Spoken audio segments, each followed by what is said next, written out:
Sí, señores, ahí está. Bueno, mi hermano, una alegría tenerlo hoy con nosotros. Saludos desde España. Sí, ¿se me escucha, Pastor Will? Perfectamente.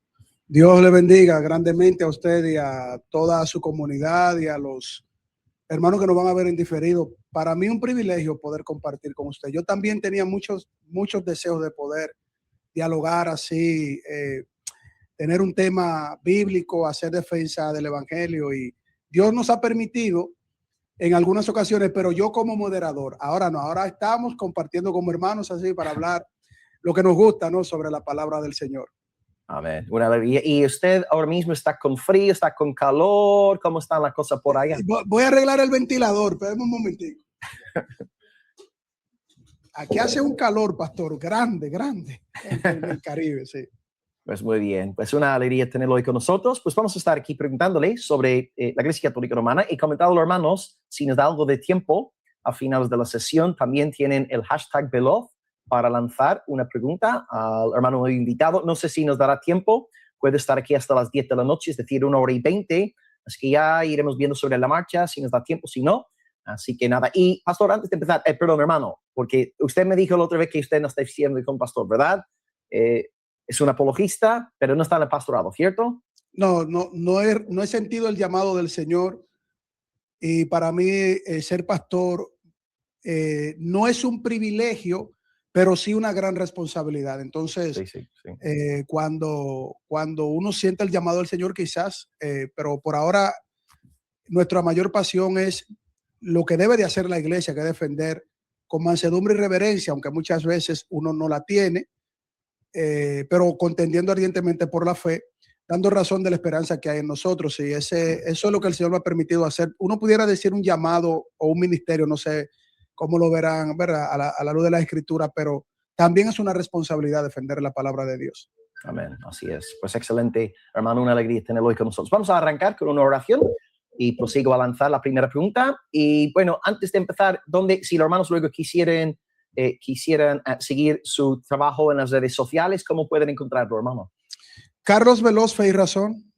Ahí estamos en nuestro canal, y también pues en República Dominicana en el programa El Recetario del Doctor Héctor Guerrero Heredia, que es un programa secular que tiene un día específico para permitir que se defienda el evangelio. Ellos son de corte más escéptico, más materialista, y pues ahí me han dado un rinconcito para poder decir algo a favor del evangelio. Excelente.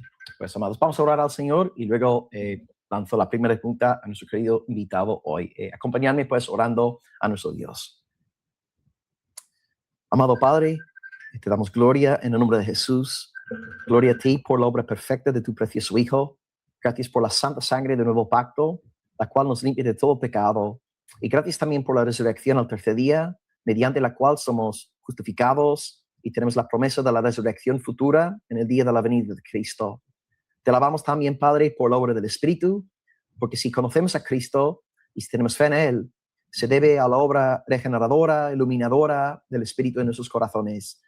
Como está escrito, nadie puede confesar a Jesús Señor si no es por el Espíritu Santo. Es que te damos gracias por tu Hijo, gracias por tu Espíritu Santo, y gracias por los siervos que levantas, Señor, en las iglesias locales, incluso ahora en las redes, en esta generación, para defender tu buena palabra.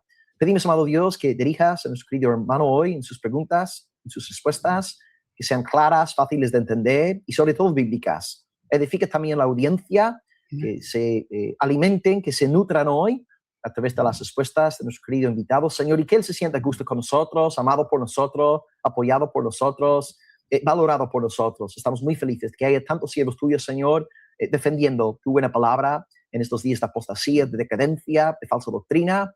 Es que, Señor, glorifícate hoy. Encomendamos este tiempo a ti, rogándote que seas muy exaltado.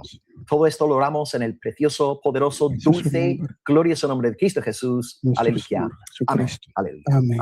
Amén. Muy bien, amado. Pues la primera pregunta para arrancar hoy sería, Carlos, ¿por qué piensas que la Biblia tiene la última palabra? ¿Por qué no la tiene la Sagrada Tradición? ¿Por qué no la tiene el Magisterio? ¿Por qué la Biblia tiene la última palabra? Sí, primeramente, nosotros cuando recibimos el Evangelio, nosotros lo recibimos directamente de la palabra del Señor. No he conocido hasta ahora una persona que haya recibido a nuestro Señor y Salvador Jesucristo sin que primero tenga ese sentir en el llamado a través de la palabra del Señor. La palabra dice claramente que ella produce la fe. Y al producir la fe, uno puede entender directamente de que el Espíritu Santo primero nos debe de guiar, nos debe de hacer entender que somos pecadores, nos va transformando para nosotros poder quitarnos la venda de los ojos. Y eso para mí fue contundente cuando yo recibí el mensaje del Evangelio. Luego, cuando nosotros vamos estudiando la palabra del Señor, nos damos cuenta de que ella es la única fuente que tiene esa naturaleza para impactar nuestras vidas. En 2 Timoteo capítulo 3 versículo 16, que es un texto base para nosotros poder comprender cómo toda escritura inspirada, es decir, que esto viene directamente de Dios, del soplo de Dios, de la guianza del Señor, es útil, es completa para redarguirnos, corregirnos e instruirnos, para hacernos perfectos para toda buena obra. Es decir, estoy hablando a grosso modo. Y entonces nos da una clara identificación de que la palabra del Señor es la única que goza de esta naturaleza, una naturaleza que transforma la vida, que impacta. Y también en la enseñanza continua de las Escrituras nos damos cuenta de que ella es la que da testimonio de nuestro Señor y Salvador Jesucristo. Estas cosas se escribieron para que sepamos y creamos que Jesús es el Mesías. Yo pudiera citar también a grosso modo Juan capítulo 10 que dice que la escritura no puede ser quebrantada, Isaías capítulo 8 que dice que la ley y el testimonio, si no dijeren conforme a esto, pues no nos amanecería el conocimiento de la verdad. Hechos 17, en el caso de los de Berea, que fueron más solícitos que los de Tesalónica. O sea, nosotros como protestantes entendemos que el marco es la palabra del Señor como la única autoridad infalible. Después, cuando nos ponemos a verificar y a ver lo que es exterior a nosotros, otras religiones, aunque le tenemos respeto, pero vemos cómo se estructura otra cosa como magisterio, en el caso del catolicismo romano, una tradición oral que al final no tienen una coherencia sólida para poder identificar si ellos tienen esa naturaleza teonustos de parte del Señor, y se contradice la historia, la patrística. Hay muchas cosas que se contradicen. Lo único que no se contradice, porque es perfecta, como establece Salmo 119, es la palabra de nuestro Señor. Amén. Wow, qué hermoso, gloria a Dios, excelente, me encanta este texto de 2 Timoteo 3, ¿no? Theopneustos, ¿no? Soplado por Dios, exhalado por Dios, es poderosísimo. Bueno, hay muchos católicos, hay que reconocer que la Iglesia Católica Romana sí reconoce la autoridad de la Biblia. Es cierto que no conceden a la Biblia, digamos, el lugar de suprema autoridad, pero sí reconocen la autoridad de la Biblia. Pero en cuanto a bibliología hay una gran diferencia entre nosotros y los católicos, a saber que nosotros no reconocemos los llamados libros, según ellos, los deuterocanónicos. Nosotros aludimos a esos libros como los libros apócrifos. Así que, Carlos, mi siguiente pregunta sería, ¿por qué como evangélicos no reconocemos inspiración, la autoridad, no sé exactamente qué palabra utilizar, pero me entiende, ¿no? ¿Por qué no reconocemos, digamos, la autoridad de los tomos apócrifos? Pudiéramos decir, querido Pastor Will, que uno no encontraría en estos libros como un fundamento suficiente para considerarlos como parte del canon. De hecho, los mismos judíos no veían estos libros como inspirados, porque habían ciertos problemas en términos de expresiones que se daban, que iba incluso contrario a la Torá, contrario a la revelación que Dios le da a Moisés. Y se daban este tipo como de discusiones dentro del judaísmo. Escuelas se dividieron teniendo en cuenta de que en la cátedra de Moisés se tenía que profundizar qué era lo que decía la Torá. La Torá, querido Pastor Will, y yo que he debatido con judíos, ellos me han tenido que reconocer esto, judíos ortodoxos, que la Torá era el marco de referencia para establecer la vida de un judío. Es decir, el que violaba la ley de Moisés tenía que morir irrepresiblemente, como establecen también los profetas. Y en este sentido, los apócrifos se mantenían en una categoría no de una falsedad absoluta, sino de una revisión histórica de acontecimientos históricos del pueblo de Israel. Es decir, nosotros como protestantes no le quitamos peso histórico a los apócrifos. Están ahí. De hecho, Martín Lutero los tenía, creo que indexados, pero no reconocidos como inspirados, pero lo tenía ahí como libros de investigación histórica. En ese sentido, nosotros también como protestantes le damos ese reconocimiento, pero si nosotros vamos, por ejemplo, a Segunda de Macabeos, por citar un texto así a grosso modo, uno ve ahí que se da como un tipo de expiación relacionada con los muertos, por una doctrina que tiene como cierto parecido, aunque no totalmente al purgatorio católico romano. Entonces, esto los mismos judíos no lo aceptaron. O sea, lo mismo que presenta Segunda de Macabeo capítulo 2 en adelante, y no me falla la memoria, los mismos judíos no esperaban una redención de ese tipo, sino una redención en base a la promesa mesiánica, un Mesías que tenía que venir, que tenía que, en este caso, establecer el esplendor del reinado de David. Tomaron Isaías 53 como la persona que tenía que dar como una expiación, aunque no tenían claro en un momento determinado en el segundo templo, porque Isaías 53 se viene a distorsionar una interpretación, es después de la destrucción del segundo templo, ya luego de que Cristo muere y resucita, y comienzan el rabinato a atacar la visión del cristianismo, es decir, la expansión tanto de judíos como de gentiles que estaban proclamando que Jesucristo es el Mesías verdadero y que resucitó de entre los muertos. Pero anterior a esto se esperaba a un Mesías redentor, una persona que iba a redimir los pecados, no solamente del pueblo de Israel, sino también de los gentiles, porque estaba la promesa dada a Abraham de que su simiente, en la simiente, iban a ser benditas todas las naciones. Entonces los apócrifos no tienen esa estructura ni aceptada por los judíos como inspirados, ni tampoco por los protestantes. Excelente. Sí, también pensando ahora en Segunda Macabeos, justo a finales de la obra, el propio autor pide disculpas por la naturaleza mediocre de su escrito, diciendo, mira, he intentado escribir según mis habilidades y pide disculpas, ¿no? Por si algo no hubiera salido del todo bien, pero claro, esto no va a pasar en un documento inspirado, ¿no? Si el Espíritu Santo está realmente llevando a un autor como Pablo, Pedro, Moisés a decir algo, pues estos autores no van a estar ahí pidiendo disculpas por sus supuestos errores, ¿no? Así que excelente, gracias por el resumen, Amado. Y ahora, saltando del tema de la bibliología, vamos a pensar ahora en algunas cuestiones doctrinales que nos separan de Roma, y quisiera empezar hablando por el tema del Papa siendo supuestamente el vicario de Cristo y la cabeza terrenal de la Iglesia. Así que, Carlos, ¿es el Papa, número uno, el vicario de Jesús? Y número dos, ¿es el Papa la cabeza terrenal de la Iglesia? Nosotros que estudiamos las Escrituras, no vemos esa representación vicaria en el Papa. O sea, nosotros lo que vemos es que Jesucristo es el que se presenta como la roca, como el líder de la iglesia, la cabeza de la iglesia, es decir, todo lo demás formando parte del cuerpo. Nosotros que somos parte del cuerpo, incluso hay una distinción en que el cuerpo tiene distintas partes, ¿verdad? O sea, no están los brazos, los pies, o sea, se hace una analogía de las partes del cuerpo, pero siempre presentando a Cristo como la cabeza. Nunca vamos a encontrar un solo texto bíblico haciendo ni siquiera una mínima analogía, querido Pastor Will, de que Jesucristo es la cabeza, pero en el cielo, y luego la iglesia tiene otra cabeza en la tierra.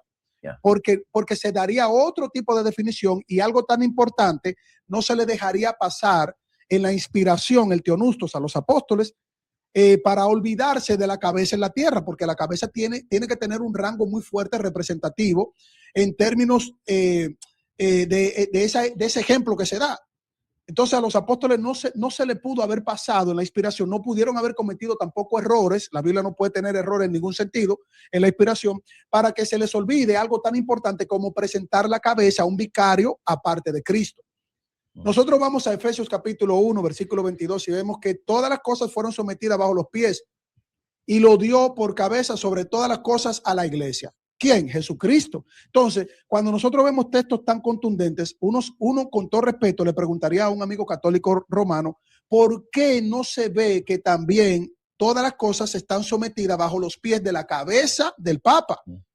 Eso no se ve en las escrituras. Uno va a Efesios capítulo 5, que dice que Cristo es la cabeza de la iglesia. Uno puede ir a Colosenses capítulo 1, versículo 18, que dice que Él es la cabeza del cuerpo, que es la iglesia. Uno va a Primera de Corintios capítulo 3, versículo 11, que dice que nadie puede poner otro fundamento que el que está puesto, el cual es Cristo. Entonces no puede haber un fundamento, un vicario, porque un vicario tiene que ser un fundamento.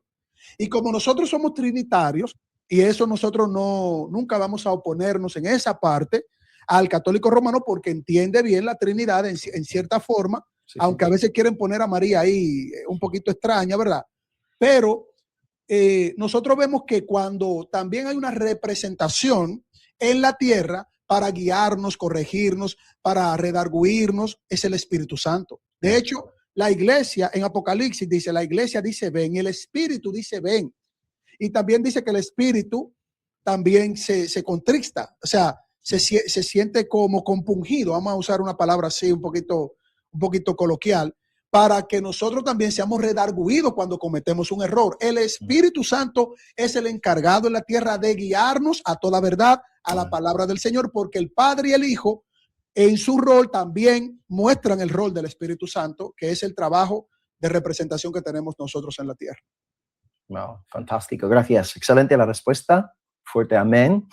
Y siguiendo con el tema de las doctrinas católicas romanas, ahora soteriología, el tema de la salvación.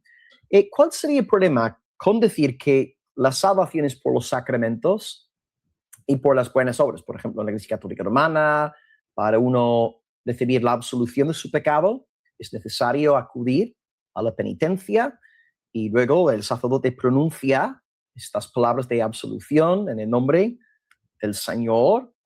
¿Cuál sería el problema con decir esto? Que la salvación es por sacramentalismo. Por ejemplo, hay en la Iglesia Católica Romana dice que el nuevo nacimiento es por el bautismo. ¿Cuál es el problema con decir esto? Que la salvación es por sacramentalismo, la salvación es por buenas obras. ¿Por qué no estamos de acuerdo con semejantes afirmaciones? Wow, ese es un tema vital para nosotros y de hecho es uno de los temas más defendidos desde que, bueno, Lutero dijo en la Dieta del Word, mi conciencia se apega a la palabra del Señor, y él tenía esa preocupación. Es decir, la reforma no es que se inventa algo, sino que vuelve a las raíces, a los inicios de esa predicación de los apóstoles y de esa línea de los profetas, porque incluso en el Antiguo Testamento los profetas establecían que el Señor no se deleitaba con los sacrificios de animales, porque sacrificaban animales, pero nunca el pueblo pudo sustentar con sus obras que ellos podían sostener esa justificación delante de Dios. Aunque hicieran cosas justas, que esto en el hebreo tiene otro término diferente a el término que es soteriológico, aplicativo, para una salvación completa. Si nosotros vemos que la Iglesia Católica Romana hace obras, nosotros no nos oponemos a las obras, que eso fue una falsa acusación que se nos hizo a los protestantes en términos históricos, como que somos una especie de antinomianos, pero no es así. Nosotros le damos el mérito y el reconocimiento a las obras que son importantes, pero no para nuestra salvación, sino para mostrar que ya fuimos justificados y que las obras son consecuencia de esa justificación que solamente viene por la obra meritoria de Cristo en la cruz del Calvario. ¿Qué pasa con los sacramentos? Como lo tiene establecido el catolicismo romano, que ellos presentan como una especie de mérito, como que hay un mérito combinado con la gracia, es decir, ellos reconocen que reciben la gracia de Dios, pero ellos obran en esa gracia para que el mérito de la obra de la persona se sume al mérito de la gracia en Cristo Jesús. Y aquí hay una violación clara de las Escrituras, porque la Escritura únicamente nos apunta que solamente somos salvos por gracia, por medio de la fe. No dice, mira, Efesios capítulo 2, versículo 8. En ninguna parte dice el texto, querido Pastor Will, que nosotros somos salvos por gracia, por medio de la fe y por mérito de condigno o por sacramentos sumados.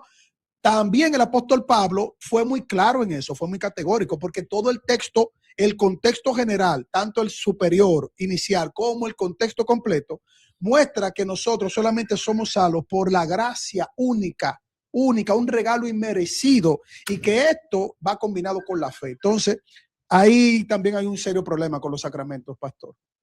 No, maravilloso. Saludamos, por cierto, al pastor Ufat, que está ahí diciendo, no tengo yo mayor gozo que el oír que mis hijos andan en la verdad. También pastor Ufat es un campeón, ¿no? Las doctrinas protestantes, reformadas, así que saludamos en el amor de Cristo. Él ha estado aquí con nosotros un montón de veces en el canal. Yo creo que es de mis invitados más recurrentes, ¿no? He estado aquí no sé en cuántos programas, así que un deleite. No, un privilegio que nos esté viendo el pastor Rufá. Ahora sí me puse nervioso. Para lo que tengo que pensar bien lo que voy a decir.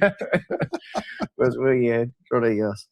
Pues estupendo, amado. Gracias por la claridad, todo fácil de entender, todo con pruebas bíblicas, gloria a Dios. Ok, bueno, María, ella es un tema que sigue, ella hace que surjan pasiones y discusiones. En primer lugar, tengo aquí un par de preguntas sobre María. ¿En qué sentido es la María de la Biblia, los evangelios, el libro de los Hechos? ¿En qué sentido es esta María diferente de la María que conocemos en la Iglesia Católica Romana? ¿Algunas diferencias entre estas dos Marías, por favor? Wow, ahí sí es verdad que los católicos se van a poner, porque el amigo católico con mucho amor en Cristo, se los digo, sufre más por María y está bien que si atacan a nuestra hermana María, pues se sientan mal cuando sienten que son atacados desde su dogma de fe. Pero hay una pequeña distorsión de la María bíblica con respecto a la María del catolicismo romano. Y es que ellos toman textos como Lucas capítulo 1, versículo 28, que dice que eso es una salutación del ángel muy favorecida, es una salutación, no es una veneración a modo de que, bueno, después de esto vamos a hacer una estatua, vamos a dársela a los apóstoles para que entonces cuando María no esté con ellos, entonces ellos continúen ahí favorecida y construyan básicamente lo que hoy tienen, que es el rosario, ¿no? Con todo respeto. La María bíblica dijo que se haga la voluntad de mi Señor. La María bíblica incluso dijo, ¿cómo es esto posible si no he conocido varón? La María bíblica se casó con José. La María bíblica dice que José no la conoció en el término hebreo de tener y consumar el matrimonio como Dios manda, que eso es bendición, eso no es maldición, no es pecado, eso es bendición. Y esta María bíblica es la que el protestante hace el mejor esfuerzo para conocer un poco también la importancia, que fue muy grande la importancia de nuestra querida hermana María. Ahora bien, la palabra del Señor es cristocéntrica, no mariológica. Amén, amén, amén. Entonces, cuando nosotros entendemos bien la cristocentridad de las Escrituras, ahí sí le damos el reconocimiento debido a nuestra querida hermana María. Porque cuando en Juan capítulo 2, versículo 5 dice, haced todo lo que os dijere, que ella es muy usada en ese ejemplo, cuando Dios hace el primer milagro que convierte el agua en vino, ahí se ve que María tenía también un respeto hacia el Señor, amor a su hijo, ¿verdad? Porque fue el rol que se le dio. Y nuestro Señor incluso le dice, bueno, ¿qué quieres conmigo? No ha llegado mi momento. Pero aún así, el Señor, que no viola la ley, en amor también, pues extempera. Pero no era que María estaba intercediendo o que los que estaban en ese lugar fueron a donde María diciendo, tú eres la madre de Dios, queremos que intercedas por nosotros los pecadores a la hora y en la hora de nuestra muerte, amén. Eso no fue lo que pensaron los judíos. Ella se dio cuenta de esto y dijo, bueno, déjame ir a donde mi hijo, ¿verdad? Y habla con su hijo en amor de madre. Pero definitivamente la María bíblica, si profundizan bien los amigos católicos y son guiados por el Espíritu Santo para este tema, van a comprender que no es necesario estatua ni pedirle nada, porque en Cristo Jesús, en su obra, ya está nuestra relación con Dios y Él intercediendo por nosotros. Amén, así es. Sí, yo creo que también perdemos un poco de vista la gloria del sacerdocio de Jesús, porque si estamos colocando a María, ¿no?, en un lugar de intercesión y vamos a María para tener acceso al Hijo, de alguna forma estamos diciendo que Jesús no es un todo suficiente mediador, sacerdote. Y yo me acuerdo de un varón de Polonia, yo en mis días estudiantiles, hacía un montón de años en Irlanda, yo acabé un turno en el trabajo, estaba lloviendo bastante fuerte, con fuerza al acabar, y el varón polaco me llevó a casa en su coche y él me abrió el corazón, me dijo que era católico practicante Y yo le pregunté, ¿por qué ustedes oran a María? Y él me dijo a mí que, claro, oro a María porque ella es una madre, ella es tierna, nos entiende. ¿Qué madre, no? ¿Qué madre no se preocupa por sus hijos cuando están afligidos y todo lo demás? Y a primera vista me pareció un argumento muy, muy bonito, ¿no? Pensé que es verdad que una madre, el amor de la madre, pero en realidad cuando te pones a pensar en lo que te está diciendo, está afirmando que Jesús no se preocupa por mí, Jesús no es dulce, Jesús no es un buen sacerdote, por eso necesito apelar a María. Pero vamos a ver, si Jesús es el todo suficiente, fiel pastor, a través del cual tenemos acceso a un trono de gracia, ¿por qué vamos a recurrir a otro? Y en este sentido, me gustaría hacerle una siguiente pregunta sobre María.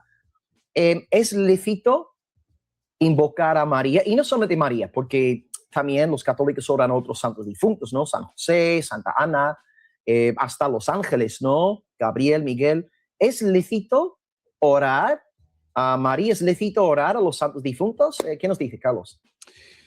Nosotros como sola escritura que abrazamos ese principio y ese principio abarca tanto la fiabilidad en nuestra confianza, la palabra de Dios como la única fuente de autoridad infalible y que al mismo tiempo goza de una total y absoluta inerrancia bíblica, no encontramos ninguna petición ni profética ni apostólica a rezarle no a María o a pedirle no a María, a nadie más, ni a Pedro, ni a Pablo, ni a Mateo, a nadie más. Porque la escritura que tiene su testimonio interno, que tiene su defensa interna, ella en sí misma nos da la interpretación correcta. Cuando no entendemos un pasaje frente a otro pasaje, pues nos damos cuenta de que al único que se le debe de pedir, porque ese es nuestro único mediador ante el Padre, porque sigue el rol al día de hoy ante el Padre, es nuestro Señor Jesucristo.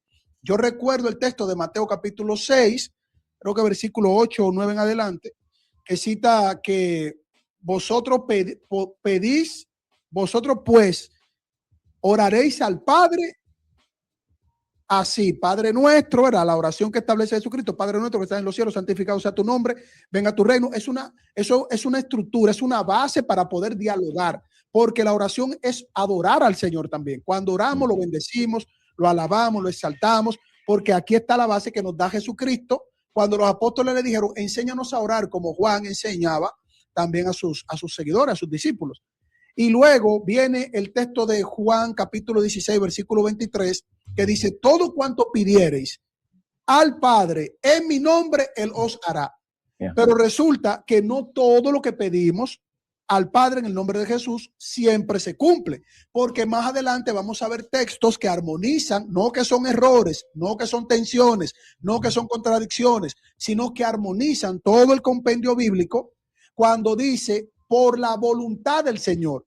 Es decir, Dios obra, pero desde su voluntad, pero que tenemos que pedir en fe, en confianza al Señor para que sea soberanamente por su obra que Él determine cuándo nosotros pudiéramos recibir, y si aún nosotros no recibimos, también debemos de glorificar a Dios, porque Dios siempre va a querer para sus hijos, su pueblo escogido, lo que Él quiere para santificarlo y fortalecerlo. Hechos capítulo 4, querido Pastor Will, dice, los creyentes alzaron unánime la voz de Dios, o sea, alzaban la voz a Dios, no dice, alzaron la voz a María, a José, a Abraham, a Isaac. Usted no va a encontrar un solo pedido de ningún apóstol, a Abraham, a Isaac, a Jacob, a Josué. Eso no existe en las escrituras. Y Filipenses, si no me falla la memoria, capítulo 4, dice, sean conocidas vuestras peticiones delante de Dios, y el contexto completo es que solamente es a través de Jesucristo. Primera de Timoteo capítulo 2, versículo 5, ahí nos recuerda que hay un solo mediador entre Dios y los hombres, que es Jesucristo. Entonces, el protestante lo está haciendo correctamente a la luz de la palabra de Dios, pidiéndole al Padre en el nombre de Jesús, que es el nombre dado sobre todo nombre en quien podemos ser salvos. Así es, gloria a Dios. Yo también creo que muchas veces, ¿no? Estos santos como María, los demás, si volviesen a la tierra, enterrándose de que millones y millones de católicos los están invocando en oración, yo creo que echarían espuma a la boca. Les dirían, no oréis a los santos difuntos, orad a Dios Padre en el nombre del Hijo, ¿no? Conforme la palabra. Así que, gracias, Carlos. Buenísimas las respuestas, todo muy bíblico para la alabanza del Señor. Y ahora, un tema que me tiene ahora fascinado, porque en nuestra congregación estamos con la Confesión de Londres, en 1689, y en este año lectivo estaremos estudiando a tope los llamados sacramentos, las ordenanzas, y claro, como evangélicos, nosotros reconocemos que hay dos sacramentos, dos ordenanzas. Entonces, la pregunta aquí sería, Carlos, ¿cuántos sacramentos hay? Porque la Iglesia Católica dice que hay 7, el mundo protestante habla de 2, entonces, ¿cuál es la respuesta correcta? ¿Hay 7 sacramentos? ¿Hay 2? Y si podías, por favor, justificar la respuesta, Carlos. Uy, se fue. Esta pregunta sí que sigue difícil. No he querido contestarla. Bueno, voy a leer un par de comentarios de la audiencia mientras el hermano se vaya conectando ahí. Okay. Ahí está, ya está aquí presente de nuevo. A ver.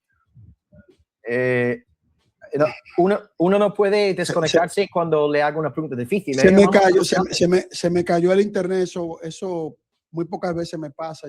Voy a tener que comunicarme a la compañía de internet porque algo está pasando. Tranquilo, internet. No pasa nada. Bueno, la pregunta fue, la pregunta es, ¿cuántos sacramentos, cuántas ordenanzas hay? 7, 2, ¿y por qué 7 o por qué 2? ¿Cuál sería la respuesta correcta, Carlos? Bueno, para nosotros los protestantes está el bautismo y la Santa Cena. Para nosotros. Los católicos a veces yo me confundo mucho en cuanto a los sacramentos que ellos presentan, pero ellos tienen 7 sacramentos de base, si no me falla la memoria. No es que yo soy un docto así con el catolicismo romano, porque yo quisiera que ellos esos sacramentos no lo apliquen para ellos tener una justificación progresiva que no tiene nada que ver con la obra de Cristo. Nosotros vemos en la Escritura que la justificación es total, plena y absoluta en la obra de Cristo, porque quien satisfizo al Padre no es el cumplimiento de múltiples sacramentos que tengamos nosotros.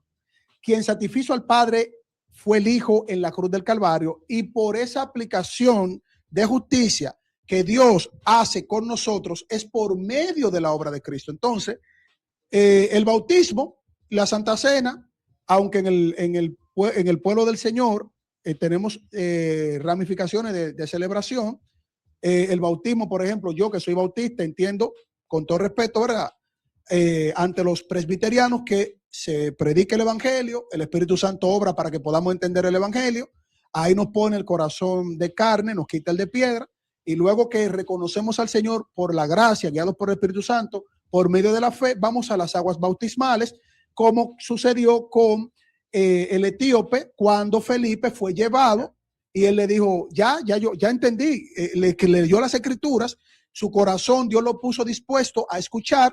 Y luego él mismo dijo, ¿y qué impide que tú me bautices? Ahí apareció agua y fue y lo bautizaron. Entonces, creo que esos 2 sacramentos en todo el cuerpo del Señor, en todo lo que nosotros somos como protestantes, evangélicos, reformados, nosotros sí tenemos una base para respetar y cumplir los sacramentos que nosotros entendemos a la luz de la Escritura. Excelente, sigue bautismo, Santa Cena, defendemos 2 sacramentos. Y ahora, en cuanto al bautismo en sí, es verdad, según el Catecismo de la Iglesia Católica Romana, es verdad que el bautismo nos hace nacer de nuevo, es decir, las aguas sacramentales tienen cierto poder regenerador. ¿Puede el bautismo salvarnos y limpiarnos del pecado? ¿Es así, Carlos? Eso sí ha salido mucho en los debates, Pastor Will. Yo creo que usted se ha enfrentado en los debates a explicar eso. Mire, sí. Ese tema también es un tema muy profundo para los protestantes. Pero cuando yo que veo a buenos presbiterianos que son muy buenos debatiendo, o sea, los hermanos calvinistas son muy buenos debatiendo ese tema, yo veo que ellos mismos en la aplicación del bautismo de infantes, ellos no atribuyen el sellar del Espíritu Santo en el bautismo de infantes, sino que lo introducen al pacto de la gracia. Pero no dicen, él es salvo porque le echamos agua a mi hijo, porque puede ser que ese bebé bautizado en lo adelante sea ateo o se vaya para una secta mormona, testigo de Jehová, o lo convencieron a ir a Roma, se lo llevaron para el catolicismo romano. Uno dice, bueno, si se mantiene ahí en este tipo de visión doctrinal, mormones, testigos de Jehová, cualquier cosa extraña, unicitario, Bueno, a lo mejor no era del sello del Espíritu Santo, es decir, el Espíritu Santo no obró, aunque lo bautizamos, formó parte del pacto visible, gozó de los beneficios del pacto visible de gracia, pero en definitiva, si quedó hacia el final, no tuvo el sello del Espíritu Santo. Ahora, bíblicamente hablando, el bautismo está en la palabra del Señor. La palabra es fuente, es viva, es un río que corre en nuestro interior, produce nuestra fe. Y cuando nosotros vamos, por ejemplo, a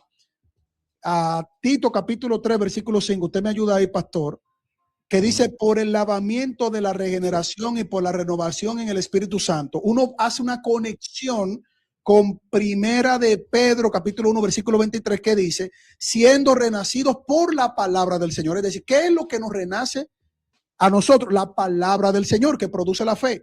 Y el mismo Señor Jesucristo, cuando personas lo confundieron pensando que él estaba diciendo que se lo tenían que comer, morderlo, como masticarlo a él, morderlo, que eso se quedó en el catolicismo romano como un dogma de fe, el Señor Jesucristo dijo, no, no, no, no. Las palabras que yo doy son espíritu y son vida. Y cuando vamos al Antiguo Testamento, Pastor Will, eso se conecta con la promesa del Señor en dar el Espíritu Santo, e incluso en el día de Pentecostés, para que el Espíritu derramándose en nosotros nos sumerge, nos bautiza. Eso tiene un término en hebreo que no lo recuerdo ahora mismo, pero es que nosotros somos sumergidos en el Espíritu Santo. Estamos revestidos del Espíritu Santo. Y ahí viene a correr en nosotros el río de agua viva que se produce por la obra del Espíritu Santo, la guianza, por la gracia, por medio de la fe y también por la palabra del Señor. Wow, qué maravilla. Gloria a Dios, gracias por la respuesta. Los hermanos están dándole muchas gracias por su pasión por la Sagrada Escritura. Y ya que usted nombró el tema de comer la carne de Jesús, un segundito, voy a leer un texto de la Biblia. Quisiera que nos ayudara con voy a buscar Juan 6, del 55, lo voy a leer aquí, un par de versículos, y luego le preguntaré al hermano Carlos cómo interpretamos esto como protestantes, ¿ok? Aquí la Biblia tengo aquí al lado. Aprovecho también para coger un poco de agua y que estoy aquí de pie. Y voy a buscar, este es un texto muy citado por los católicos en torno a la cuestión eucarística. Juan capítulo 6. Ok, voy a leer 2 versículos, querido Carlos, y luego a ver qué nos puede decir al respecto. La pregunta sería, si el pan aquí, entonces sería literalmente el cuerpo de Jesús, y si el vino es literalmente la sangre de Jesús. Cito Juan 6, 55, 56. Dice Jesús, mi carne es verdadera comida, mi sangre es verdadera bebida. El que come mi carne y el que bebe mi sangre, en mí permanece y yo en él. Así que una vez más, Carlos, la pregunta sería, ¿es el pan de la Santa Cena, la Eucaristía, literalmente el cuerpo de Jesús, y es el vino literalmente, sustancialmente, la sangre del Señor? Esa pregunta sí es fuerte para mí, pastor, muy fuerte. Y yo que soy bautista, yo lo que pudiera decirle es lo siguiente. Nosotros como protestantes y evangélicos no tenemos, vamos a decir, una postura base que todos estemos de acuerdo para poder entender algunos elementos dentro de la explicación en términos generales. Porque los luteranos lo ven de una manera respetable, ¿verdad? Consustanciación, me parece. Sí. Los presbiterianos entendemos que junto con los bautistas, que ahí está la presencia del Señor. Nadie niega la presencia del Señor ahí, incluso los elementos, el culto, el respeto, la adoración, todo. El Señor está ahí, el Señor está ahí. Pero ¿dónde nosotros todos estamos unificados? En que esto es espiritual. La palabra del Señor nos muestra esto de manera espiritual. O sea, yo no creo, yo como bautista, no creo que yo me esté comiendo literalmente el cuerpo y la sangre de Cristo, haciendo un sacrificio incruento, porque eso para mí eso sería abominable. Yo creo que Juan Calvino también vio eso terrible, si no me falla la memoria, en mi instrucción a la cristiana. Como lo vemos nosotros los bautistas, porque voy a hablar como bautista, yo creo que el Señor está presente espiritualmente. Pues el Espíritu Santo ahí también, hablando espiritualmente, el Espíritu Santo, para que nosotros podamos recordar, podamos adorar, alabar al Señor unidos en comunión, etcétera, etcétera. Entonces, como bautista, yo no veo ahí una transustanciación. No, a mí no me cuadra transustanciación por ninguna parte. Eso es filosofía aristotélica, cambio de sustancia, manteniendo los accidentes. Para mí eso es mucha filosofía hueca y vana sutileza. Yo me quedo, por ejemplo, con Juan capítulo 6, versículo 35, que dice: el que a mí viene nunca tendrá hambre, y el que en mí cree no tendrá sed jamás. Lo mismo que le dijo a la samaritana: dame de agua, que yo te voy a dar del agua que va a correr en ti y que tú nunca tendrás sed. Y la samaritana le dijo: pues dame de beber de esa agua. El Espíritu Santo que corre en nuestro interior como ríos de agua viva, como establece también el Antiguo Testamento. Amén, así es. Yo también muchas veces, Carlos, pienso en la noche de la institución con nuestro amado Cristo, proclama el nuevo pacto, citando desde luego Jeremías 31, y él dice: tomad, comed, esto es mi cuerpo. Ahora, cuando él comparte el pan con los discípulos, literal y sustancialmente, yo siempre les pregunto a los católicos, ¿dónde estaba en aquel momento literal y sustancialmente el cuerpo de Jesús? No estaba en la fiesta del pan. O sea, los discípulos entendieron perfectamente que nuestro Cristo estaba hablando de manera figurativa, metafórica, no estaba proclamándose literalmente, ¿no? Pan, es como cuando él dice: yo soy la vid verdadera. Sí, pastor. Dos puntos ahí muy importantes, Pastor Will. Qué buen dato dio usted ahora. Jesucristo compartió la cena en ese momento, que es la cena del Señor, el Pesaj, la cena del Señor, con los apóstoles. Él dijo: este es mi cuerpo, este es mi sangre, que por vosotros es derramada, y él no estaba en la cruz del Calvario, y tomaron y comieron. De la misma manera también, cuando él dice: y no beberé más, o sea, él bebió: no beberé más del fruto de la vid hasta que esté con vosotros en el reino de los cielos. En la casa de mi padre muchas moradas hay. Es decir, hay cosas que el Señor dice que hay que entenderle en el marco cultural, histórico y en el texto bíblico, porque en ninguna parte nosotros vemos a los apóstoles diciendo: vamos a sacrificar incruentamente a Jesucristo, al Señor. No aparecen esos textos bíblicos expresados de esa manera, y son doctrinas muy importantes que debieron haberse presentado en las Sagradas Escrituras. Pero ¿sabe lo que dicen nuestros queridos amigos católicos con mucho respeto?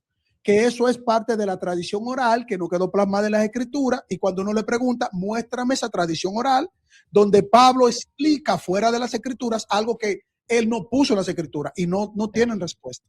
Así es. Excelente, gracias. Y aprovecho también para decir, ¿no?, que tristemente la Iglesia Católica Romana no administra las dos especies a sus feligreses. Ellos solamente administran la hostia, cuando nuestro Cristo dice también a la institución: bebed de ella todos, ¿no? O sea, la copa es el privilegio del pueblo del nuevo pacto. O sea, tenemos libre acceso a la copa en virtud del mandato de Jesús, y yo creo que ahí tenemos una clara ilustración de cuando una tradición se coloca por encima de la escritura, porque Jesús dice textualmente: bebed de la copa todos, y lamentablemente eso, la Iglesia Católica solamente ofrece el pan al pueblo, la hostia al pueblo, y el sacerdote se queda con el vino. Bueno, vamos a cambiar de tema porque la noche va avanzando. De verdad, estoy disfrutando muchísimo de las aportaciones. Los hermanos también enviando muchos saludos por el chat. Muchísimas gracias. La siguiente pregunta sería ahora un tema relacionado con la escatología. El famoso, archiconocido purgatorio. Usted antes habló de Escudo de Macabeos, que también apelan Escudo de Macabeos para justificar lo del purgatorio. Bueno, ¿cómo formulo esta pregunta? Carlos, ¿qué nos dice la Biblia acerca del purgatorio? Ese es otro tema, pastor, que se debate mucho. Ay, por esa cosa que yo no soy católico romano. Bueno, principalmente porque el Espíritu Santo no quiso. Me puso en el lugar correcto con nosotros los hermanos. Pero, ¿qué texto utilizan mucho los debates para esto? Yo creo que es el texto de Primera de Corintios 3:15. Creo que 1 Corintios 3:15, cuando habla de que por el fuego, que van a ser probados por el fuego. Me vaya corriéndome, pastor, que la memoria mía no es tan prodigiosa. Y eso de que seremos pasados por fuego, está hablando de la obra probada en la tierra, porque hay otros textos, lo que pasa es que no me llega a la memoria el otro texto. Yo siempre hago un bosquejito y voy leyendo cuando voy a un debate para poner los textos que armonicen. Siempre se habla de la obra en la tierra, es decir, Dios nos pesa, nos prueba en la tierra. El Espíritu Santo como fuego también nos corrige, nos guía, nos redarguye, nos instruye, todo esto a través de la palabra de Dios y en las pruebas que nosotros vamos recibiendo para crecer en santificación, no en justificación. Ahí entonces es que nosotros, el Señor nos prueba como oro, plata, ¿qué otra cosa dice? Madera, así, nos va probando a cada quien y obviamente que cada uno de nosotros va teniendo un crecimiento en la santificación para llegar a la medida perfecta del varón justo que es nuestro Señor Jesucristo y que el Espíritu Santo nos perfeccionará hasta el final, pues nosotros vamos pasando por esa travesía. Pero en la Biblia no aparece purgatorio, ni siquiera en el judaísmo que intentan hacer una conectividad con algo supuestamente parecido. Y si hay un protestante, ojo, pastor y los hermanos, si hay un protestante que hable de un tipo de purgatorio, salid de ahí huyendo, pueblo mío, dice el Señor. Cuidado con el que quiera vender una cosa rara de purgatorio raro, semipurgatorio, limbo. Eso no es protestantismo, eso no es doctrina apostólica, eso no es doctrina profética. Hebreos capítulo 9, versículo 26 o 27 dice, está establecido para los hombres que mueran una sola vez, y después de esto el juicio. Pablo habla también en Filipenses, yo creo que en el capítulo 1 o en el capítulo 2, pero creo que en el capítulo 1 que dice que él desearía partir para estar con el Señor. Y Pablo tenía un aguijón y Pablo cometía errores y Pablo nunca pensó, bueno, si yo tengo mi aguijón y cometo errores, lo que yo quiero no hago porque la carne es débil, el espíritu es fuerte. No, ahí me está esperando un fuego en un estado o un lugar que no saben lo que es, Pastor Will, no saben lo que es el purgatorio, el católico, no lo puede explicar lógicamente. Y Pablo nunca dijo, tranquilos, todos nos vamos al purgatorio y allá a los que queden en la tierra van a pagar una indulgencia para por la cantidad de dinero que caiga aquí en el templo, antes de que lo destruyan, nos van a sacar, porque Cristo no fue suficiente. No, ahí hay una insuficiencia de la obra de Cristo. El purgatorio también es aberrante, que me perdonen los católicos, pero yo soy protestante evangélico. Es una aberración, igual que la transustanciación para mí. Está poniendo la obra de Cristo insuficiente. Sí, así es. Y sí, yo lo que antes dije acerca de la intercesión de María, ¿no? Para mí, eso también, uno está dudando de la suficiencia sacerdotal de Jesús. Así que creo que estamos viendo como un denominador común, ¿no? La intercesión de María nos habla sobre la insuficiencia de Jesús, la salvación por buenas obras, el sacramentalismo nos habla de la insuficiencia de Jesús, el purgatorio está gritando a todo pulmón, Jesús no es suficiente para quitar el 100% de nuestros pecados. Así que no es ninguna sorpresa que Roma se oponga a Solus Christus, ¿no? Que es una de las 5 solas de nuestra reforma. Buenísimo, gracias, amado. Y algo que me dicen mucho los católicos online y sobre todo, ¿no? Cuando subo predicaciones anoche, compartí. Oiga esto que me llegó, pastor, perdóneme que yo soy así, yo soy dominicano. Bueno, el pastor Rufá, que ya me conoció, sabe que nosotros los caribeños somos así. El texto de Hebreos, mire, el que quiera aprender verdaderamente la plenitud y el alcance y el impacto de la obra de Cristo en la cruz del Calvario, venciendo, no en la tumba, no hay. En la misma cruz despojó a los potestades y a principados y clavó los decretos que nos tenían a nosotros atados en el pecado. Obviamente tenemos que reconocer a Cristo a través de la guianza del Espíritu Santo. Cuando Hebreos capítulo 10, versículo 14 dice que con una sola ofrenda hizo perfecto para siempre, pastor, a los santificados. ¿Usted sabe lo que significa la palabra perfecto? Que la obra de Cristo es totalmente, absolutamente suficiente. Y ahí no falta nada de que déjame buscar en mi bolsillo. No. El católico no lo tiene suficiente, Cristo. De hecho, yo en debate le he preguntado a los católicos, con todo respeto, ¿tú eres salvo?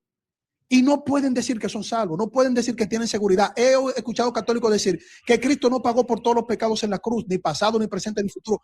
Eso es terrible también, mi querido pastor Will. Oh, qué triste, qué triste. Y claro, luego a nivel personal uno no puede disfrutar de vivir en la seguridad de la salvación, en la paz que sobrepasa todo entendimiento. Wow, excelente.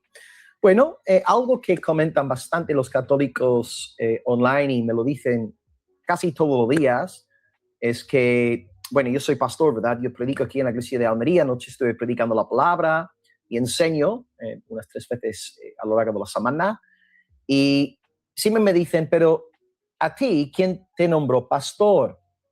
Tú no tienes sucesión apostólica. ¿Qué hacemos los protestantes con esta cuestión? Porque realmente toda la jerarquía católica romana depende de la llamada sucesión apostólica, se deriva de la sucesión apostólica. ¿Es la sucesión apostólica una doctrina bíblica, sí o no, amado Carlos? También ese es un tema que tiene que explicarse a profundidad bíblica.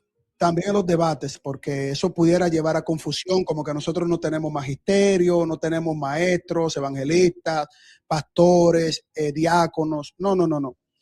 Nosotros sí tenemos una línea de reconocimiento jerárquico, porque el Señor dejó obispos irreprensibles, maridos de una sola mujer, que tengan en su gestión su casa, sus hijos. Todo eso es bíblico.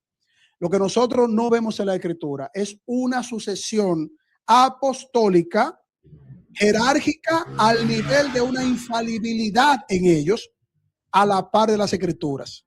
Eso no está. Nosotros tenemos una sucesión doctrinal en el marco del desarrollo histórico también, porque yo que no tengo tanto conocimiento de la patrística como sí tienen otros hermanos, como el hermano Salvador Barragán, que sería una bendición que usted lo invitara para la historia de la iglesia.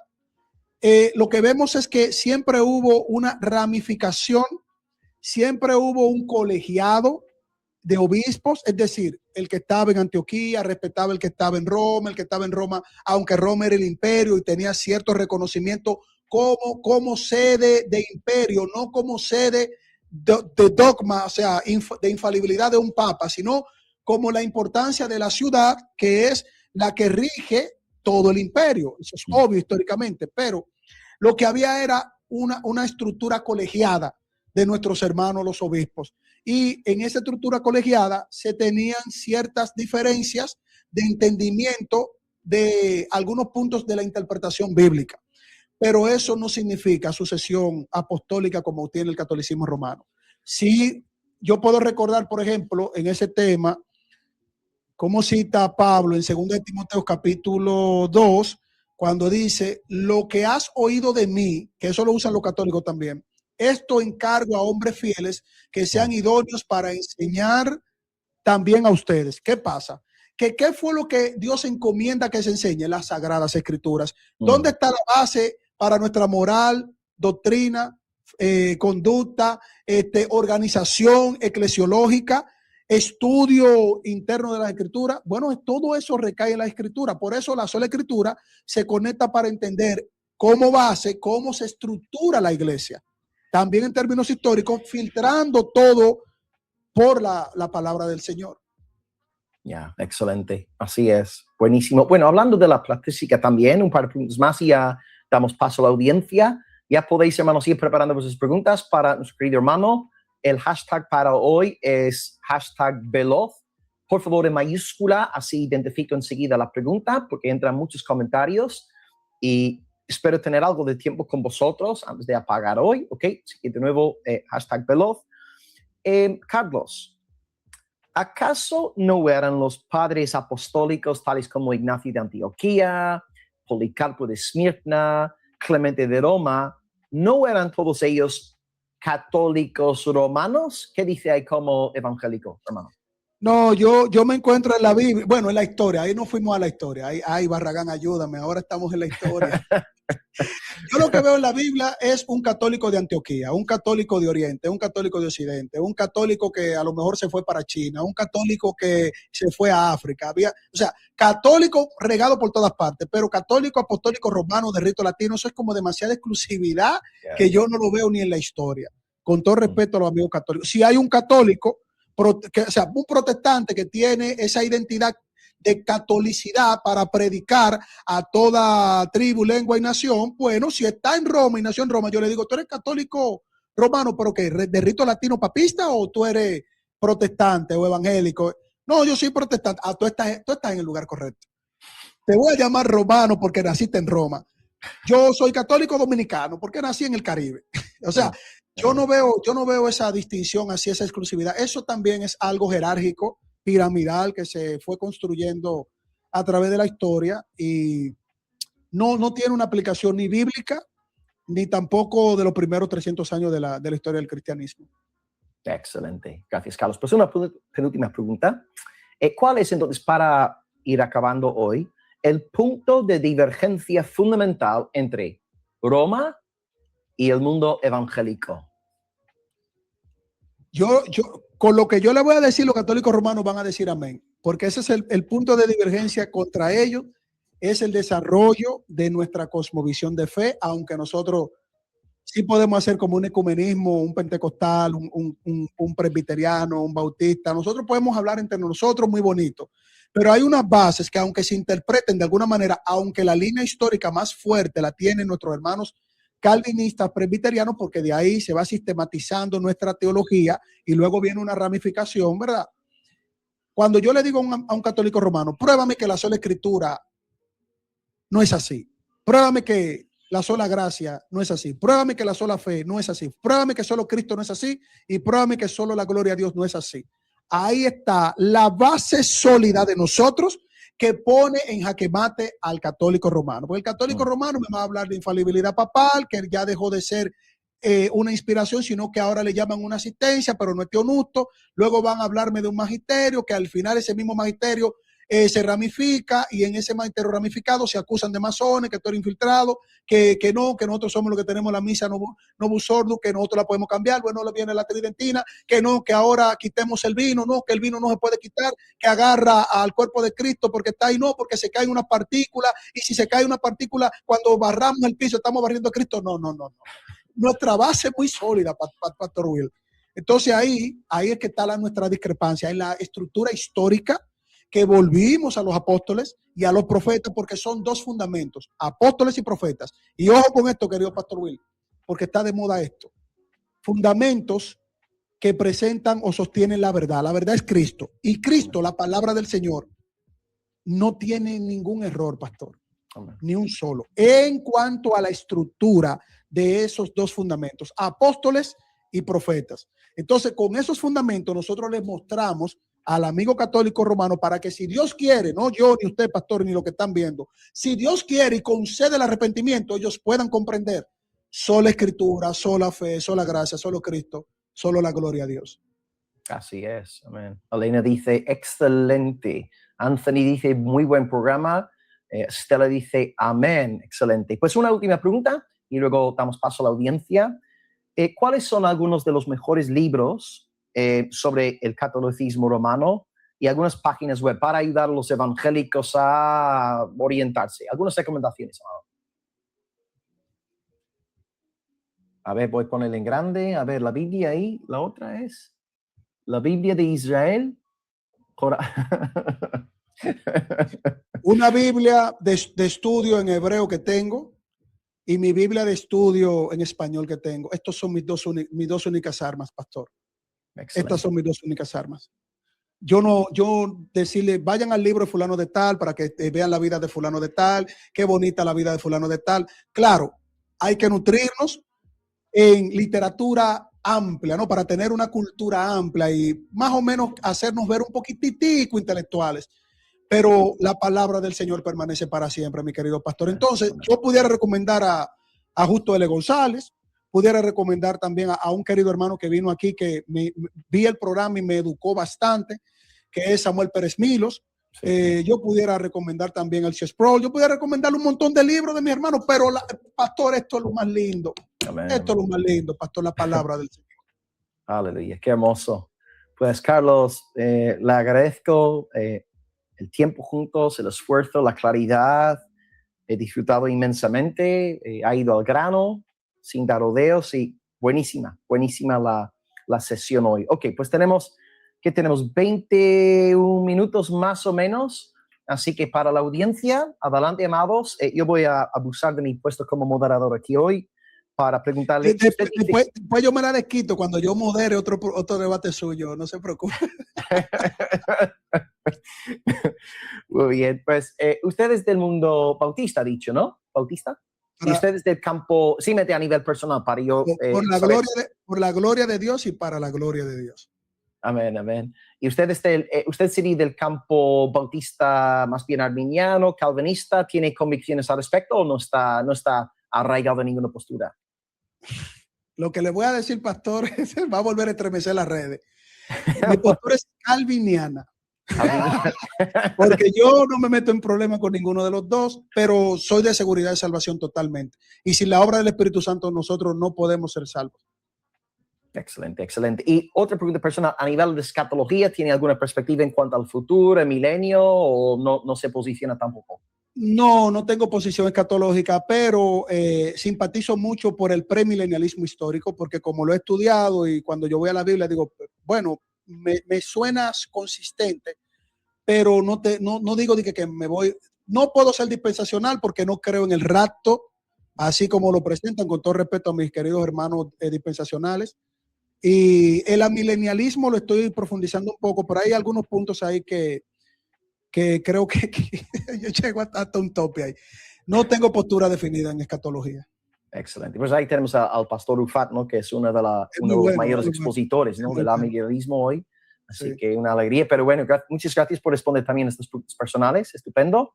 Ok, pues tenemos aquí una pregunta de parte de la audiencia. Miguel Martínez le pregunta, si la gente no deja el catolicismo romano, si la gente no deja el catolicismo romano, ¿se salvará?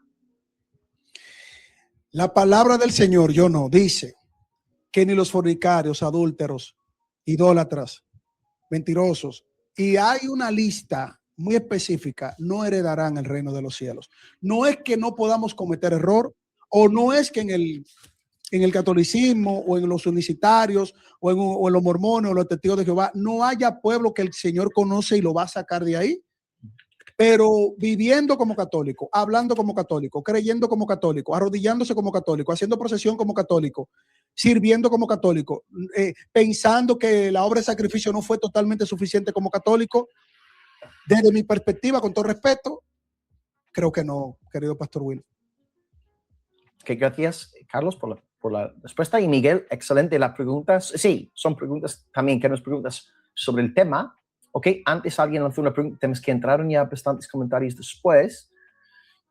Era una pregunta sobre María, pero ya no lo estoy viendo. No lo estoy viendo. Y lo siento. Bueno, la persona que lanzó una pregunta sobre María, por favor, que la vuelva a compartir por el chat, ¿ok? Y así lo veré. Pon en grande y veloz para yo identificar bien la pregunta. Que no sea muy fuerte la pregunta, porque María, los católicos son más celosos de María que de la palabra de Dios y de Jesús.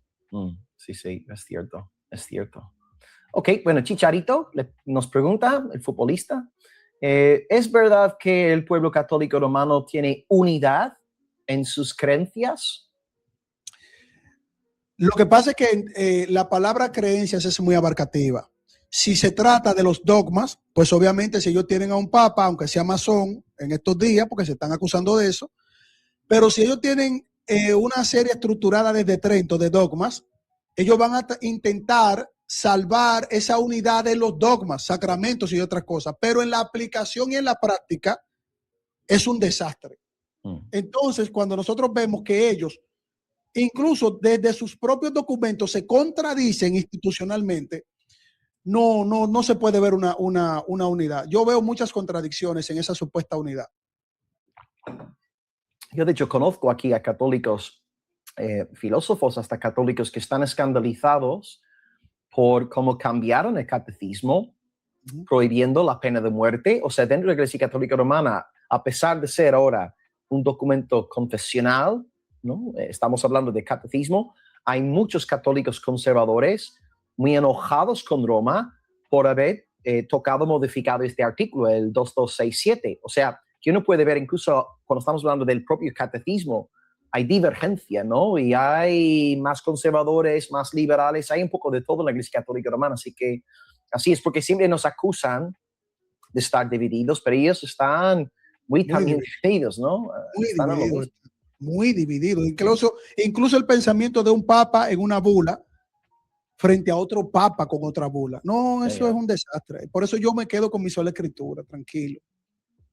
Así es. Isaac López, no sé si es posible responder a esta pregunta. Bueno, ya usted respondió a la primera parte, que es que la Iglesia Católica se está fragmentando, nos acaba de decir que sí, pero pregunta aquí, en segundo lugar, ¿hay protestantes dentro de la Iglesia Católica Romana? Y hay católicos romanos dentro de la Iglesia protestante. de los dos lados. Ahí vamos a encontrar de todo. Muy bien. Ok, Isaac, gracias por la pregunta. Nos sigue hoy desde México. Excelente. Ok. Gloria a Dios por su palabra perfecta. La pregunta, la iglesia se está fragmentando, pues el hermano ya respondió a esta pregunta. Ok. Si no hay más preguntas, yo voy a aprovechar de nuevo para hacerle una pregunta mía. Quería daros lugar a vosotros. Nos quedan unos 10 minutos juntos. Ok. Dice Estela, estimados católicos, están errados. Por favor, vengan a Jesucristo.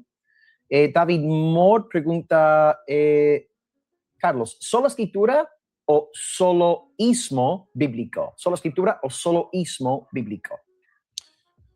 Sola escritura, por supuesto. Yo creo que el soloísmo bíblico, algunas veces yo escucho soloísta bíblico postulando la sola escritura. Yo digo, pero tú me estás hablando de sola escritura. O sea, un soloísta bíblico lo que es como que quiere desechar un desarrollo de escritos confesionales que se dieron en la historia. Por ejemplo, cuando se dan las distintas reuniones en el desarrollo histórico de la iglesia, ellos hablan de que ellos van a rechazar todo lo que huela a Roma. Pero la misma escritura, si ellos, siendo soloístas bíblicos, reconocen y aceptan que nosotros escudriñamos todo y retenemos lo bueno, pues obviamente a lo largo de la historia van a haber errores que pertenecen a cualquier documento extrabíblico. Pero esos errores que se dieron no significa que en otro sentido parte de un documento histórico tenga cosas que sean aplicativas a las escrituras, porque lo único que no tiene errores es la palabra de Dios. Y en la historia, todo lo que se fue desarrollando, concilios y demás, tenían que ir a la palabra de Dios, incluso para resolver problemas lingüísticos, problemas de una palabra por otra, usía, ¿cuál es la otra que también habla el apóstol Pablo? Bueno, cuando se estaba hablando de la sustancia del Señor, de la naturaleza del Señor, y se dieron discusiones en ese sentido, pero las discusiones eran por el lenguaje, no por errores de la Biblia. O sea que el soloísmo bíblico, si un soloísta bíblico da una definición o explica algo que es sola escritura, no importa que se llame soloísta bíblico, pero si es violentando los procesos históricos para desechar todo lo de la historia, entonces eso es un problema, el soloísmo bíblico. Excelente, muy bien, gracias. Gracias, David, por la muy interesante pregunta. Ok, Isaac pregunta, ¿crees que un católico sabe diferenciar entre idolía y latría o es solo un invento para que los católicos justifiquen su idolatría? No recuerdo exactamente cuál es el texto en Apocalipsis, pero cuando Juan se postra ante el ángel, ahí está el término.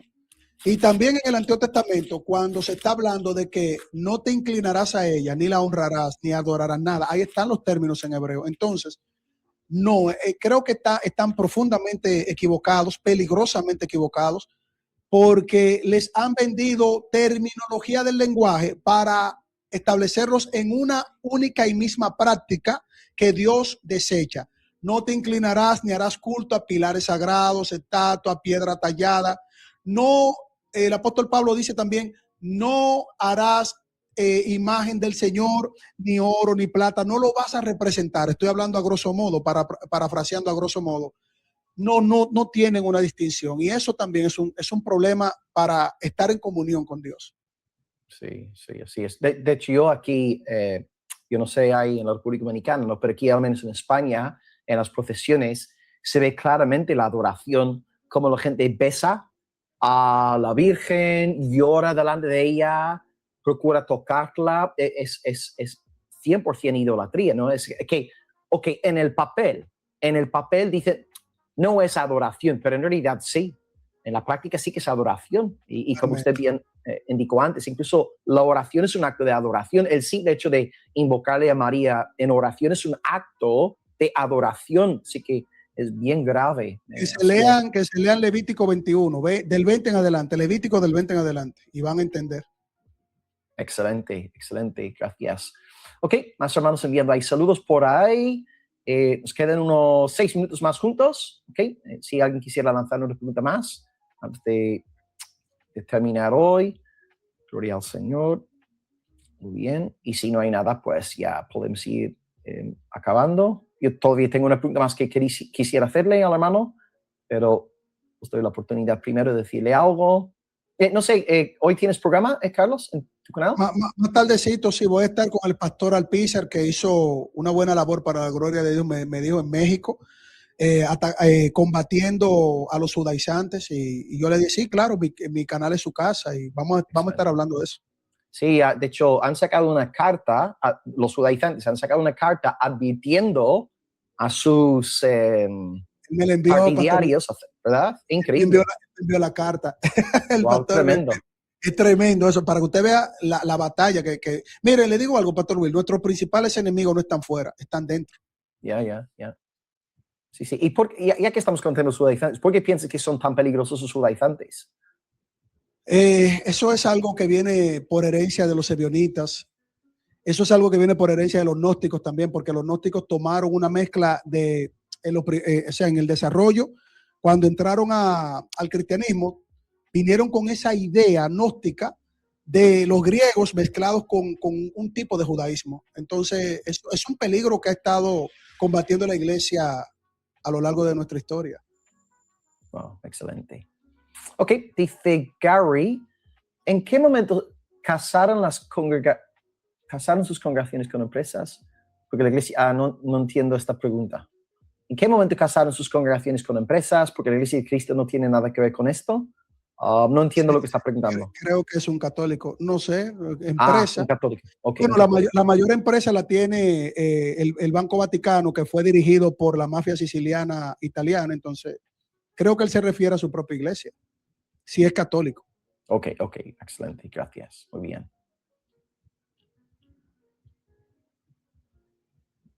Ok, muy bien. Saludos, amados siervos del Señor. Muchas gracias por los saludos. Gloria a Dios. Dice Oma, ¿quién decidió agregar los libros deuterocanónicos a la Biblia? ¿Y con qué autoridad? Con la autoridad del Papa infalible que es Cáter. Damaso hizo la Biblia. Pastor Will lo reta a debatir. Ese es Luis Toro. Miren, el tema del canon es un tema muy profundo. O sea, tendría que hacer un programa el pastor, y no conmigo, con el hermano Barragán, que es muy bueno en ese tema. Pero yo lo que pudiera aportar es que siempre hubo distintas listas canónicas, Oriente y Occidente. Y Trento es el que da el dogma para el cierre del canon. ¿Por qué?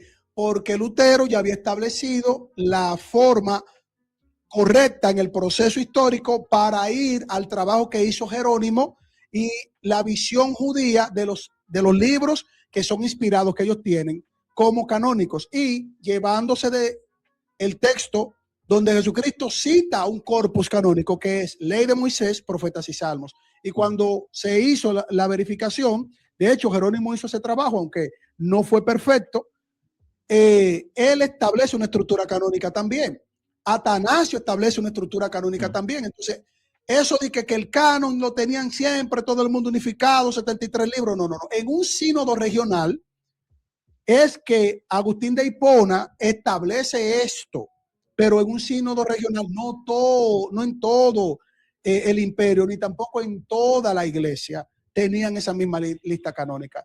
Así que la autoridad, yo creo que el testimonio interno de la Escritura, y cuando dice la Escritura que Dios le dio la salvación a los judíos, por lo tanto ellos aportaron en un momento, ahí está el Antiguo Testamento, se toma validez porque Jesucristo conforma el canon, incluyendo la discusión que se dio sobre el profeta Daniel, que se tenía como un profeta en duda, lo dejan como un profeta menor, pero Jesucristo lo menciona como profeta, y para nosotros, el pueblo del Señor, es más que suficiente el canon de 66 libros, porque la autoridad la estableció Dios mismo. Amén. Buenísimo, gracias, mi hermano.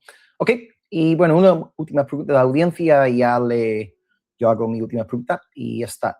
Isaac de nuevo, bueno, a ver si hay otro hermano porque Isaac ya lanzó 2 preguntas. Los solistas son sectarios. Ok, Pues sí, hasta la única pregunta, la última serie de Isaac, si la Iglesia Católica se hizo mariólatra a partir del Concilio de Éfeso, o fue anterior, después, ¿en qué momento la Iglesia Católica se hizo, digamos, se convirtió a María en casi en una deidad, ¿no? No sé si habría alguna respuesta a esta pregunta, es algo más bien que iba surgiendo a lo largo de los siglos, no sé si es posible contestar eso. Esa pregunta, como tiene un proceso histórico, probablemente algunos hermanos den distintas respuestas para poder identificar el momento exacto. O sea, decir día, fecha, hora, calendario X, no, no, no. Sin embargo, antes de Éfeso ya se estaban construyendo catedrales para rendirle cierto culto a María, antes de Éfeso. Lo que yo veo es que Éfeso fue un caldo de cultivo para que personas que tenían una visión pagana, diciendo que eran cristianos, establecieran o exaltaran mayormente una veneración a María, y eso es peligroso. O sea, hay que hacer las distinciones históricas ahí. No todo el cristiano ahí probablemente estaba siendo guiado por el Espíritu Santo, iba a estar dedicado a salir a las calles de Éfeso como hicieron para presentar hacer un cambio de la reina del cielo por María. Entonces, eso fue un proceso histórico, claro que sí, peligroso, hasta el siglo XIX, que es donde se establecen unos dogmas a conveniencia, la infalibilidad papal, un papa dijo, yo soy infalible, ¿por qué? Porque yo digo que soy infalible, la asunción de María, que es otro también, y toda esa combinación, es decir, hay un desarrollo histórico de eso, por eso los protestantes no aceptamos eso y aceptamos otras cosas del desarrollo histórico de la iglesia. Excelente. Pues muchísimas gracias, querido hermano, por todas las aportaciones. Buenísimo. Mi última pregunta sería, a nivel personal, un consejo general para, sabemos que hay mucha gente hoy día, gracias a Dios, incluso en las redes, defendiendo la palabra del Señor. Esto me da mucho gozo porque sí, en la iglesia local y ahora, para mí, el Internet es como un campo de misiones, ¿no? En la iglesia local podemos predicar a decenas de personas, dependiendo un poco del tamaño de la iglesia, pero online, digamos, a miles, millares, millones de personas. Es que algunos consejos para las personas que están empezando a grabar vídeos, subir contenido, tocar temas bíblicos tales como el tema del catolicismo romano que hemos visto hoy, otras cuestiones. No sé, usted lleva bastante experiencia en este campo. Algunas palabras de, yo qué sé, de consejo para creadores de contenido, youtubers, etcétera. Y con esto ya acabamos. Y muchísimas gracias, querido Carlos, por el tiempo. Me ha encantado. Ha sido un gusto tenerte hoy como invitado. Muchas gracias, amado. Bueno, mi consejo sería, porque como tengo un medio, igual que muchos hermanos que están haciendo lo mejor posible para hacer una apologética que glorifique a Dios, aunque nosotros no somos perfectos. Mi consejo sería, para los que quizás me conocen y me ven, no me imiten a mí cuando yo me pongo rabacuco, mejor imiten al pastor Will Graham. ¿Qué significa rabacuco? Que me pongo como un poquito acelerado cuando me indigno con muchas cosas. Que busquemos siempre mejorar en el Señor, en oración, que reconozcamos nuestros errores, que busquemos tener unidad y comunión, no con las cosas del mundo ni las cosas negativas o que vayan en contra de la Escritura, sino en cuanto a los errores que podamos cometer, que busquemos unión, unidad, amor, hermandad, porque así la apologética se va a fortalecer. Yo formé parte de varios proyectos en los cuales le dediqué mucho amor, mucha confianza, y todavía sigo confiando en buenos proyectos de hermanos que, como dijo el doctor Emanuel Hernández, que lo recuerdo con mucho cariño esa frase, como estamos en las redes sociales, debe de haber evangelización por saturación. Debemos saturar las redes sociales, no por nuestras ínfulas de conocimiento, sino por la palabra del Señor, que es la que transforma. A veces yo no puedo defender con razonamiento mi fe. Y yo digo, bueno, ¿qué hago? Dejo que la palabra sea la que me defienda, leo un texto bíblico, y a veces me acusan de soloísta, no me importa. Yo dejo que sea la palabra de Dios que impacte una vida cuando mi razonamiento no va a tener argumentos para poder mostrar algo. Entonces, como es el Espíritu Santo que obra y no yo, ni mis argumentos, ni mi medio de comunicación, es Dios en su palabra que debe de ser exaltado. Ese es mi consejo que puedo dar, Pastor Will. Amén. Pues, Carlos, un abrazo bien fuerte, amor de Cristo, que todo va bien hoy con el pastor Alpizar, por favor. Le das un abrazo bien fuerte de mi parte. Él estuvo aquí con nosotros en la congregación el año pasado, predicándonos la palabra de Dios con su esposa. y ahora han tenido un hermoso niño, ¿no? Así que los amamos en el Señor, estamos con ganas de que vuelvan a España. Gracias por el tiempo juntos, espero que podamos repetir otro programa en el día de mañana, hacer algo juntos. Mucho ánimo en su labor en las redes sociales. Muchísimas gracias por todo lo que hacen en nombre del Señor, defendiendo la sana doctrina, y que Dios multiplique a hombres así en nuestros días. Amén. Así que un saludo, un abrazo desde aquí, en amor de Cristo. Ánimo adelante. Gracias en el amor del Señor. Gracias a usted, pastor. Gracias a Dios primero que me permitió yo siempre quise estar aquí, que usted me haga preguntas. Estas preguntas fueron fuertes, pastor. Dios lo bendiga mucho a usted y a su ministerio y a su familia. Amén. En el nombre de Jesús. Amén. Pues muy buenas noches para todos.